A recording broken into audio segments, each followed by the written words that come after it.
Olá! Hoje falaremos sobre a política de saúde mental e os direitos humanos relacionados ao álcool e outras drogas. O objetivo é trazer até você o contexto histórico do movimento de reforma psiquiátrica no Brasil e apresentar os princípios dos direitos humanos, referência indispensável para o trabalho dos profissionais na rede de atendimento. Vamos lá? Primeiramente, vamos falar sobre a reforma psiquiátrica brasileira. Ela é contemporânea de um processo muito mais amplo, o da reforma sanitária, que é norteadora dos princípios que orientam o Sistema Único de Saúde. Essa reforma passou por diversas fases, até chegar ao momento atual, e aqui apresentaremos as 4 principais.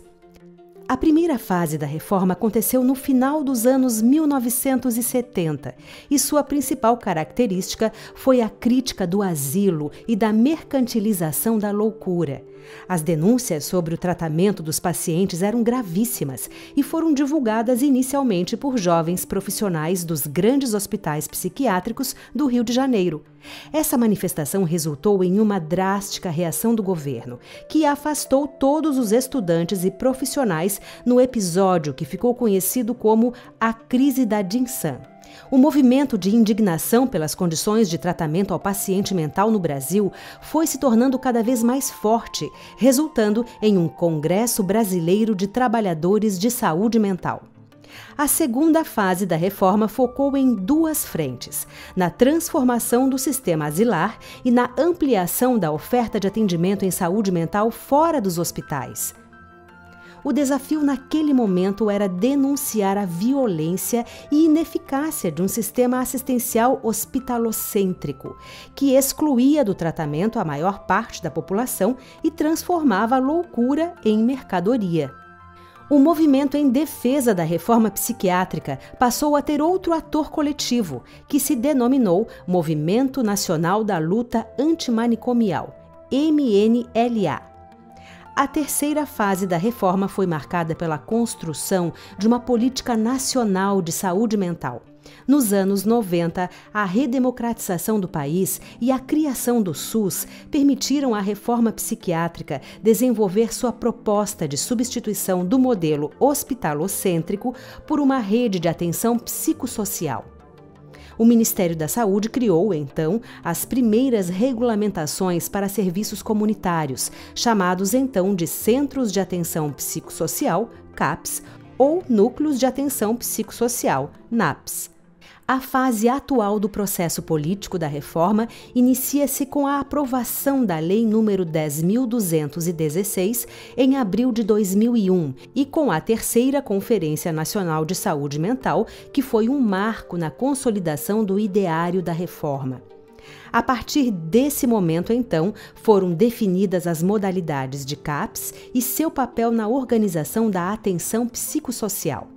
Os CAPS passaram a expandir-se regularmente, com cerca de 150 novos serviços a cada ano, e em 10 anos foram incorporados aproximadamente 30 mil novos profissionais aos sistemas municipais de saúde mental. O momento atual é de enfrentar as novas questões que desafiam a consolidação do modelo comunitário de saúde mental e de assegurar as garantias para os direitos de cidadania dos usuários desses serviços. Se não forem vigorosamente enfrentados, esses desafios podem levar até a um retrocesso com relação às conquistas da própria reforma psiquiátrica.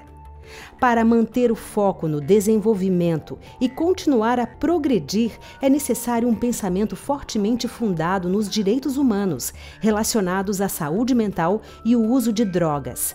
Vamos conhecer um pouco mais sobre eles? Inúmeras questões nos ocorrem quando as drogas estão no centro do debate. O consumo de drogas legais ou ilegais está presente em todas as classes sociais. Historicamente, a solução mais imediata é a retirada das pessoas de circulação. Mas hoje já se sabe que estratégias de segregação não beneficiam os indivíduos. Portanto, o que fazer? Para responder a essa pergunta, é necessário visualizar melhor o que ocorre com esses indivíduos e quais são suas verdadeiras necessidades. Para o reconhecimento da igualdade, os direitos humanos são assegurados por tratados internacionais. Porém, é na atuação da coletividade que tais direitos encontram efetividade. Esse aspecto confere responsabilidades a todos e promovê-la é assentar valores de dignidade e solidariedade. Contudo, a igualdade só é possível quando há reconhecimento das diferenças, cabendo à coletividade e, em especial, ao Estado, atuar para fazer cessar qualquer situação de inferiorização da cidadania, de qualquer indivíduo do grupo. Afirmar a igualdade de pessoas diferentes é um dos legados mais importantes da história da reforma psiquiátrica brasileira. O manicômio brasileiro, com sua antiga lógica de afastar o diferente, era um verdadeiro campo de concentração e deixou morrer de doenças, fome, frio ou tristeza centenas de pessoas ao longo do século XX. No fim dos anos 90, a reforma psiquiátrica brasileira se fortaleceu com a criação da Comissão de Direitos Humanos do Conselho Federal de Psicologia, CFP. E o surgimento de novos movimentos sociais da saúde foram pontos-chave dessa mudança. Porém, a criação de leis, convenções e declarações exige a atuação dos agentes interessados para garantir os objetivos de tais normativas, sustentar os avanços trazidos e não permitir que haja retrocessos. A lei antimanicomial brasileira não foge a esta regra. A Lei nº 10.216/2001 descreve as modalidades possíveis de internação psiquiátrica: as voluntárias, as involuntárias e as compulsórias. Internações voluntárias são aquelas em que o próprio paciente concorda com esta modalidade de atendimento. Já as internações involuntárias são requeridas por familiares ou responsáveis legais, independentemente da vontade do paciente. Por fim, as internações compulsórias são determinadas pelo Poder Judiciário.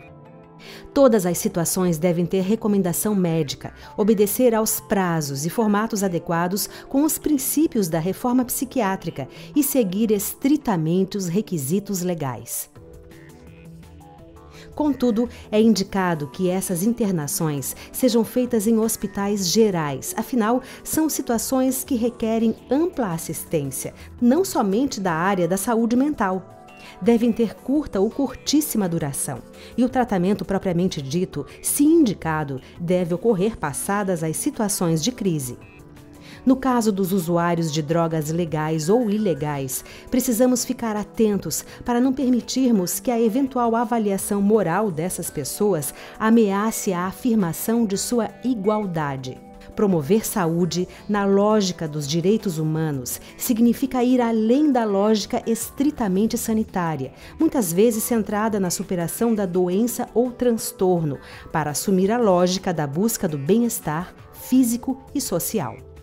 Nosso Sistema Único de Saúde é resultado de décadas de discussões e lutas, mobilizações e desafios.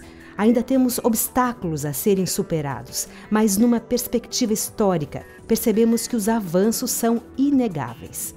Esperamos que essa caminhada da reforma psiquiátrica e política de direitos humanos tenha lhe estimulado para atuar como um agente ativo nas mudanças na sociedade brasileira e no mundo. Bons estudos e bom trabalho!